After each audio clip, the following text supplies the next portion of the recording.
Are you listening? Damn.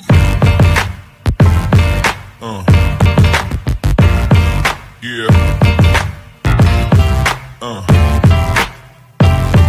Yeah. Another episode of Trash Talk. I'm Damian Hill. With me, as always, is TJ O'Connor. Tonight we have Joey, the Hitman Hart. What's going on, guys? And I'm pausing because the sponsors. Valhalla Combat Sports Incorporated, Spartan Martial Arts, Ink Shrinks Tattoo out of New Brighton, Minnesota, Origin Wellness CBD, James Clark Sports Psychology and Hypnosis Therapy, The Fighters, and TJ's mom. And the Striking Institute. And last but not least, the Striking Institute. I didn't need anybody's help for that. TJ actually bleeped out when he was talking. I remembered on my own. How you doing tonight, Joey? I'm good. How are you guys? Doing good, man. Yeah. Can't complain. Appreciate taking the time to join us, especially under these weird circumstances we are. I'm assuming you're just hanging around the house today? Yeah, well, I'm still working. I'm an essential employee, you know. So, but no, yeah, but I just work Monday through Friday, so I'm off today. Okay, that's good. Okay, do you mind sharing what you do? I don't know if that's relevant. Oh yeah, anybody listening. Yeah, sure. Maybe they're. Yeah, so I basically work for like an electronic recycling company, and my job specifically is like sorting computer memory for resale. It's it's a pretty cool job. I was gonna say it sounds pretty dope. I don't even know how to do that. So the fact that you do, I'm like, damn, he's really smart. Yeah, well, I worked there with Angel and actually Jay Paulson too. Oh shit! Well, maybe it's not that cool. Not that smart. No, exactly. So we're all geniuses, you know. No, that's awesome. That's great. I love those guys. Great that you get to hang around with them. And like you said, you get a well-deserved sit around at home on the weekend. So really do appreciate you taking the time, like I said. Let's get into it. I mean, unfortunate news broke last week that with all this going on, the fight was postponed. How did you hear about that originally, and what was the first thought? So I saw the post, I think from Driller about the whole thing being shut down. I kind of, as far as the first thought, I kind of expected it. Like, I expected it like 2 weeks ago when this all started. Once my gym was closed, my opponent's gym was closed, like the LFA upcoming events are shut down, all these different things, and the UFCs, I was like, yeah, it's probably going to be canceled. So I kind of expected it. Okay, well, this is one of the things because you're actually a fighter that was getting prepared to fight on one of these cards. Me and TJ have speculated about it on other episodes. Excuse me. But if the fight was to have continued, but your gym was closed, do you think that you would have still taken the fight knowing that you might not necessarily have been in the best shape possible for this fight, especially going against such a tough competitor? Or would you have just hit that fuck it mode and done it? No, 100%. I was still getting ready, like, for the fight. I was still preparing. I mean, I still am. And like, my weight, I'm still under 185, so I'm still ready. If I get a call and they say, hey, it's going to go down next week, but I mean, that's not going to happen, but you know what I mean? I'm ready for that. Like, sorry. No, yeah, I was just going to say, I would definitely plan on taking the fight. That was, even like I said, in the back of my head, I figured it was going to get canceled, but I was still training every day after work at home. And so, yeah, I was staying ready. Okay, so what type of work are you able to get with the gym being closed and all that, and then with the limited restrictions to, I guess the whole quarantine situation and everything, the social distancing and all that stuff, how have you been able to get the work in? And I spoke about it in previous episodes that haven't been released yet, I guess. But anyway, passing notes and just like I've seen the memes or whatever, right? Like where the guys are like it's acting like a drug deal and showing that hey, jujitsu practice is over here, and like people selling the location and stuff because you just can't post about it. But have you been able to get work with like one or two guys maybe? Because I know that this is what I said in the previous one. If TJ came over here and said, hey, he has some weed, I'm going to smoke it with him out of a blunt that both of our lips are going to touch. And then we're going to be like, hey, you want to roll or spar? And boom, Corona. Like, I mean, so like, have you been hitting a fuck it mode with certain training partners? So I haven't, since the gym's been shut down, I haven't gotten with a whole lot of guys. There was, what was it? I think it was this last week. A couple of us got together and did a little striking, some mitts and a little bit of sparring actually. But other than that, no, it's pretty much just been solo work. We have like a punching bag in the basement and like some puzzle mats and stuff, so I'm able to just kind of get my cardio in and kind of try my best to stay sharp. But as far as rolling and stuff, yeah, I haven't been getting a whole lot of that in. Do you want your opponent to have the same type of scenario playing out for him, or do you feel like, I don't know, like, because I keep saying fuck it, like I'm one of those guys, like I'm not trying to infect anybody else. I go to work, I come home, I go to my boy's house. If they want me to wear a mask, I will. If not, then I won't. And it's usually their woman. But either way, I'll do whatever is required of me from them. But there's some people that have as much fuck it as me in them. Do you expect some guys to still be able to get the high level training in with other high level guys without it being known? And this isn't just in consideration of your opponent, but just anybody. Generally, yeah, like for the UFC even.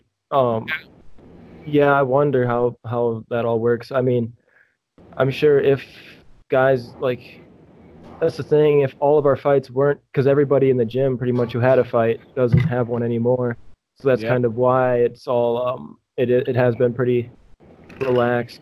And everyone's just kind of been doing their own thing. But I think if our fights were still lined up, like, and let's say we had a couple guys on one card or something like that, and it was still going to go through, yeah, I think we would just be getting together on the same nights that we would normally train, and like a smaller group, obviously, but we'd still be getting that work. Because, I mean, those are you pretty much have two options. It's either cancel. If your fight was still to go on with all this stuff, you either have to cancel it or train. I mean, you can't really fight and not train, so. Yeah, and I mean, it's such a different circumstance than we've ever dealt with in particular. And one of the things that we've talked about, and we use the word postponed as if, it's like a baseball game that's going to be rescheduled for a different date. But when you have a fight card, there's a multitude of different agreements, different fights. So, I mean, the fact that if it's going to be the exact same card, I mean, with all due respect, is highly unlikely. And when it comes down to it as a fighter, you sign a contract. I mean, there's a lot of words on the contract, but it really comes down to four things. There's the weight, the date, your opponent, and where you're fighting. And when any of those four things change, obviously it's going to change the structure of the contract.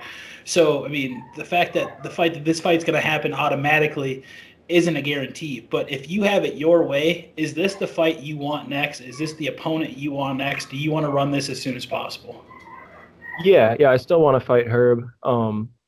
And if they can postpone it, I don't know when all of this stuff with the coronavirus is going to start to slow down, or when things will start to get back to normal. But if they were to rebook that, I'd be happy with that fight. Hopefully for a title for 5 rounds, and we can slug it out for 5 rounds. But also if I was able, because I watched Herb. I went and watched him his last fight that he won in Austin. My teammate Noah was fighting that night, and I was impressed. I thought he was good, but I also and I was watching him knowing that I would get to fight him, like, whatever, 7 8 weeks after that point. So that was pretty cool. But at the same time, I watched Josh Fleck at LFA when Angel was competing, and I was really impressed with him against Manitoua. So if I was to get that fight, that'd be great too. And so there's two fights that would be really exciting. I don't know. Oh God, like either one of them would be really exciting. The fact that the Herbert Rogers Williams fight was agreed to and signed on and everything, and I'm just like, oh my God, that fight was driving me crazy. And then me and TJ, we've spoken with you and Josh Fleck multiple times in the past, and we both that's a fight that both of you guys are interested in as well. And me and TJ have just been sitting here like waiting for it to happen, like this is oh man, either one excites me. Oh, 100%. I mean, I know we're all on pause right now, but I just want to say this. I mean, as far as getting what fights next, it's a good time to be Joey Hart right now. There's a lot of eyes looking at whatever fight you do take. And to be completely honest with you, the fans who are watching this might have seen me lose my mind about 2 minutes ago. I, for the life of me, never considered you versus Herb for 5 rounds. Didn't cross my mind.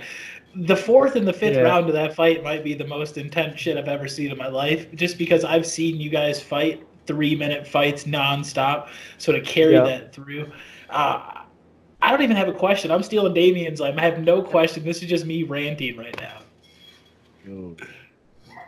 It is definitely a great fucking fight, because like that's one of the things that I was gonna say, TJ, is like it being 5 rounds and for a title, you were slated to fight for a title previously. Yeah. Right, now, and I had that in the bag. Yeah, for sure, dude. For sure. Now, let's say, I mean, this fight does play out and the promoters see this interview. Do you think that it could potentially get bumped up to a title fight? If not this fight against Herb, your next fight in general? Yeah, I mean, I feel like it has to. 'Cause everything adds up to it being a title fight. I mean, my last one was supposed to be, whatever the circumstances were, it didn't happen. But I still made weight and all that and competed. But so it's vacant. I mean, my division, there is no champion, and I'm one of the top ranked guys. Well, I think I'm number 2 now, and Josh Fleck is number 1 on the rankings. So. Okay. If I was to fight him, I don't see why not. And then also with Herb, I think he's like number 3 or 4 right behind me. So like you said, either of those guys, I don't see why it wouldn't be for the title, because I mean, and for 5 rounds, I feel like that's for the people. That'd be one of the better fights to actually put on paper for 15 minutes. The key there was for the people, and I couldn't agree more. And like you said, I mean, your last scheduled MMA fight before this one was scheduled for the 170-pound title.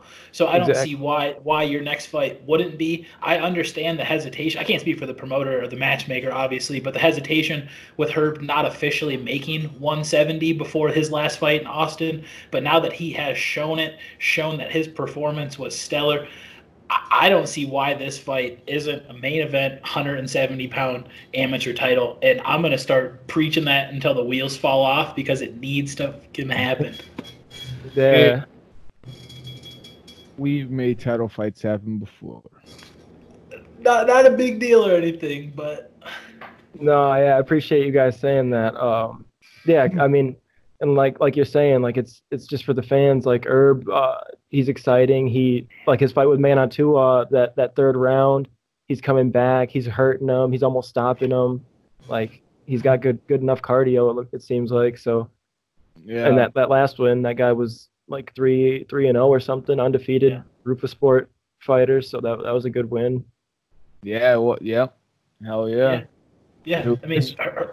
Herb is a real prospect, but Joey Hart is a real prospect. This fight on paper is chaos. I mean, I know that your team is itching for this fight. I know his team's itching for it. I've talked to both camps. I've talked to both coaches. And this fight, I mean, this could potentially be the fight of the year. And I know that's such a cliche statement to say, like, oh, this is going to be the best fight you ever see. But locking Joey Hart and Herbert Rogers-William in the cage for potentially 15 minutes, because this is a title fight now. Don't forget about that. This is going to be a title fight, 5 rounds. A title fight, yes. Yeah, 5 rounds for the title. It's for the people. Hashtag for the people is going to be what brings this fight together. And hashtag for the people. Buy your tickets now. There's not a date. There's not a venue. There's not a time. But buy your tickets now. Yeah. So yeah. Well, once we figure out a date, buy your tickets. Yeah. Right. Just contact Driller and you cash app them. Tell your them $35. Yeah, reserve it because it'll happen this year as long as this shit doesn't get any more crazy. Yeah. Oh man. Okay. So I guess I don't know, TJ, do you have another question? Because I was gonna start to wrap it up. Yeah, but I feel like you need to. I'm reaching a level of too much hype that's not gonna allow me to sleep tonight. So we got to start slowing this one down. We're gonna need to calm TJ down. We're gonna need him to, I don't know, go take some NyQuil, motherfucker. Anyhow, I don't use drugs, just weed. Hey. So anyhow, Joey Hart, do you have Joey Hart, do you have any sponsors or teammates, or anybody outside of the gym, or anybody that you like to shout out, or anybody that you like to give well wishes to in this time of crisis? Pandemic. Just my coach, Brock Larson, and my teammates that are always in the gym with me, even though it's been a little while. But understandable. Just everyone who supported me, my mom, my grandma, the family, everyone. Yeah. Oh yeah, man. Well, I'm glad that you were able to be on with us. I mean, maybe it's because there's nothing else going on and you're like, hey, well, they reached out to us. Yeah, I guess I'll give them an interview, but we're appreciative of it no matter what. Oh, for sure. All we got is time. Yeah, whether it's just you killing time or it's us just fucking, I don't know. I was going to say D-ing around, and you know what I mean by D. But I felt like it was unnecessary. Trash Talk is brought to you again by TJ's mom. That's my mom, guy. Video. Subscribe to Trash Talk with Damien and TJ. Don't be a hoe.